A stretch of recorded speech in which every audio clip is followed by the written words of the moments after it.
प्राचीन काल की बात है। अयोध्या पर सूर्यवंश के प्रतापी राजा अज राज्य करते थे। वे धर्म और न्याय के प्रतीक माने जाते थे। प्रजा उन्हें पिता के समान मानती थी। अयोध्या धन धान्य से परिपूर्ण थी। राजकोष भरा हुआ था। हर ओर सुख और समृद्धि थी। फिर भी राजा के जीवन में एक कमी थी। राजा अज संतानहीन थे। अनेक यज्ञ और दान के बाद भी उन्हें पुत्र सुख प्राप्त नहीं हुआ। यह पीड़ा उन्हें भीतर से तोड़ती थी। एक दिन राजा वन भ्रमण के लिए निकले। घने वन में चलते हुए वे एक अद्भुत सरोवर तक पहुंचे। उसका जल अत्यंत निर्मल था। सरोवर के मध्य एक दिव्य कमल खिला था। उसकी आभा सूर्य को भी फीकी कर रही थी। राजा उस कमल को देखकर मोहित हो गए। उन्होंने उसे पाने का निश्चय किया। राजा सरोवर में उतरे। जैसे जैसे वे आगे बढ़े, कमल उतना ही दूर खिसकता गया। राजा ने कई बार प्रयास किया, पर हर बार वे असफल रहे। तभी आकाश में गंभीर वाणी गूंजी, हे राजन, व्यर्थ प्रयास मत करो। यह पुष्प तुम्हारे लिए नहीं है। संतानहीन व्यक्ति इस दिव्य पुष्प को स्पर्श नहीं कर सकता। यह सुन राजा का हृदय कांप उठा। वे भीतर से टूट गए। राजा शोकाकुल होकर अयोध्या लौट आए। वे भगवान शिव के परम भक्त थे। उन्होंने महादेव के चरणों में अपनी सारी पीड़ा अर्पित कर दी। भक्त की व्यथा देखकर भोलेनाथ द्रवित हुए। महादेव ने धर्मराज को स्मरण किया, राजा अज की परीक्षा लो, परिश्रम से उन्हें पुत्र का अधिकारी बनाओ। धर्मराज ने एक लीला रची। सरयू नदी के तट पर एक निर्धन ब्राह्मण रहता था।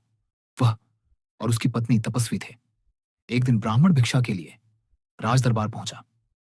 राजा अज ने स्वर्ण मुद्राएं देने का आदेश दिया, पर ब्राह्मण ने मना कर दिया। यह धन प्रजा का है, मुझे आपकी कमाई चाहिए। राजा ने अपना हार उतारा।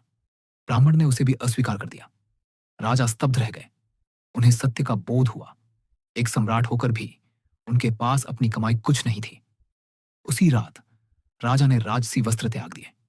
वे साधारण मजदूर का वेश बनाकर नगर में निकल पड़े।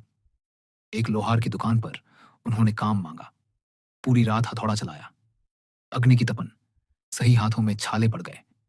शरीर पसीने से भीग गया।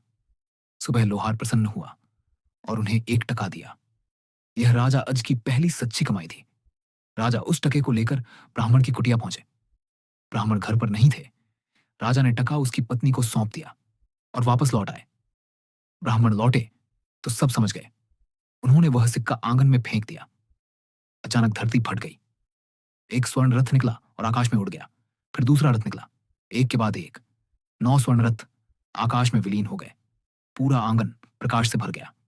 10वां रथ बाहर आया, पर वह नहीं उड़ा। उस रथ में एक तेजस्वी नवजात शिशु था। उसका मुख सूर्य समान चमक रहा था। ब्राह्मण बालक को लेकर राज दरबार पहुंचे और राजा अज की गोद में दिया। यह तुम्हारे परिश्रम का फल है। 9 रथ चले गए। यह 10वें रथ का पुत्र है। इसी कारण इसका नाम दशरथ है।